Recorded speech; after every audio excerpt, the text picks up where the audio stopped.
Peter Block speaks of feedback as the act of love, act of science, act of care, and notes that we should really let go of the term feedback. Authenticity is key. This piece of the process should be more live and more human. He suggests showing up as a citizen and not a consumer, and that the world is not sustainable as an engineered destination or milestone. Often, this is how feedback is viewed.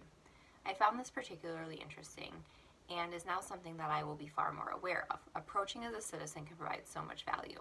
I also realized, being the process-focused person that I am, that while goals are important, that the focus should really be on the process as a whole and not approach as an engineered destination as Block suggests.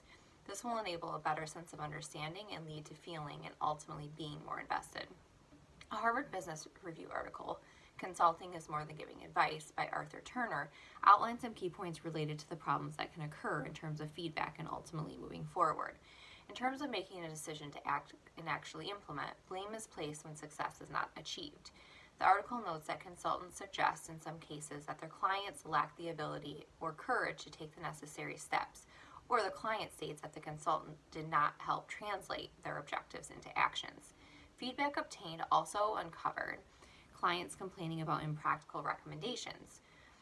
Additionally, consultants frequently blame clients for not having enough sense to do what is obviously needed. On the flip side, the most successful relationships, there is not a rigid distinction between roles. Formal recommendations should contain no surprises if the clients help develop them.